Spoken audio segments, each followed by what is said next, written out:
So let's look at some of the basics of keyword searching or text searching in GeoClerk. So to search using keywords, just go over to your refinements area on the left-hand side and type in the keywords that you want to search for. So for this, I'm going to use Nova Bollinger as the demonstration, and I've put that in speech marks over here in the box. Now I've put them in speech marks because I want the two words to appear next to each other in the search results. If I'd left those out and just put the two words in, it would just find those two words anywhere on the page image, and they may not be necessarily the Nova Bollinger deposit. So I've put them together so it'll find those next to each other in the results. So we hit search and there we go, we have 1600 results. Now those are categorized into the different image categories across the tops. We have maps of various types. We have photos at different scales from thin sections to outcrop. We have geophysics in sort of horizontal and vertical. So gravity, magnetics, radiometry are all together. Seismic, radar, IP are all together. We have sections. We have 3D models, tables, and then text results.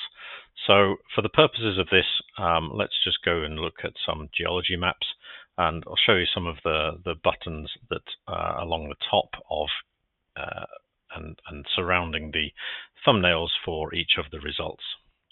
So firstly, the ordering of the results by default. If we go over to the top right here, we have this sort by, and you can see that by default it is set to relevance. Now when you're doing a keyword search, that's basically the number of times that the words that you're searching for have been found on the image, on the page, or in the associated metadata from that document. And the first images that are shown will have the most times that those words have been found. If you click on the little ellipsis in the information below, it'll expand out to show the number of times that those words have been found in and around the image. So, and then within the thumbnail, there are some buttons along the top and some buttons in the lower right. Firstly, if the thumbnails are quite hard to read at times, particularly this one over on the right-hand side, which has got a lot more going on the image. So to blow that up to full screen, we can just double-click it. That'll open it up to full screen, and then double-click again or escape to close that down. That's the same functionality shown by the zoom button here at the top, exactly the same. The other buttons along the top, we have view page. That does exactly what it says.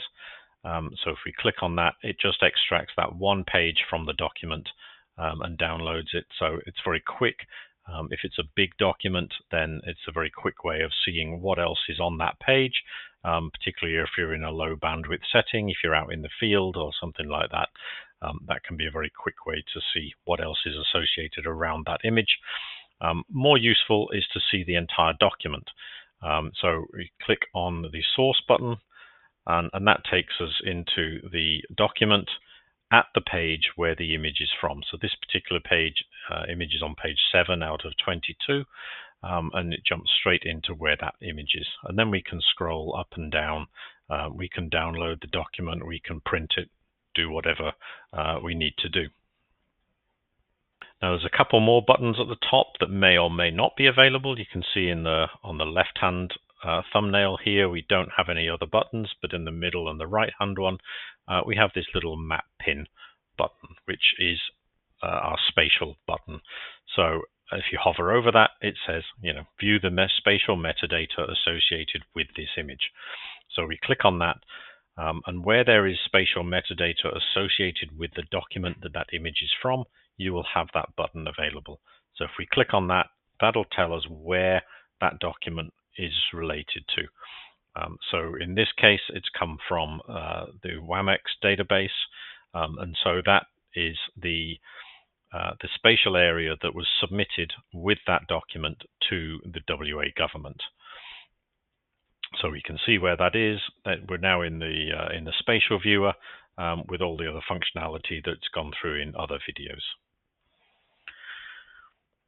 Now the other button you will see at the top, and this is the subject of other videos, is in the Tables tab. all tables that are recognized by GeoClerk as tables have a Get CSV button where you can digitize the table. That's the subject of another video again. So let's go back to our geology maps.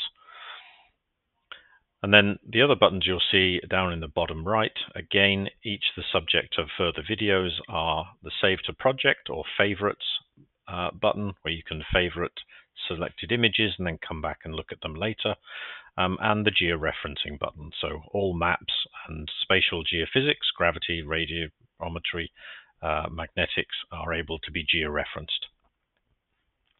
And then below the image, we have a lot more information. Firstly, there's a little blue box which tells you which database or where the images come from.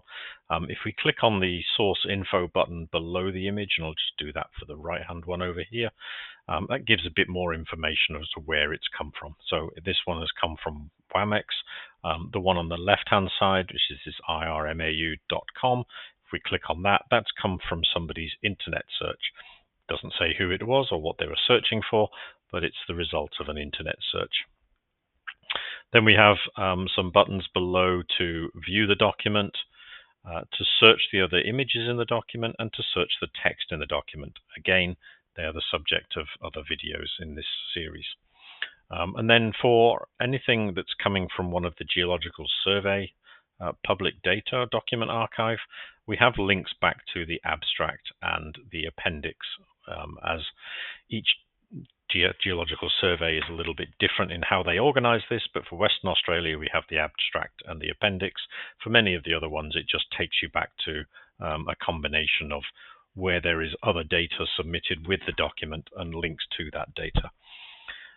And then below that we have some information about the text that was in and around the image and the associated metadata, along with the publish date and the process date. And then finally, we have a categories button where we can see what category GeoClerk interpreted that map, in this case, as being part of. So for this map on the right, we can see that GeoClerk has said it's a geology map.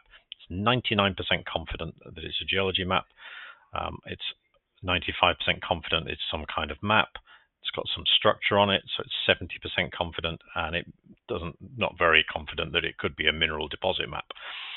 So that confidence percentage relates to the confidence search slider up here on the top left. So we have that set by default. It sets to 60%, which is a good rule of thumb to make sure that you don't get too many false positives coming through and that you don't miss out on the type of image, or any types of image that you're looking for. Now, in this case, this is a geology map, so I could push that all the way up to 99%, and I would still get that map coming through.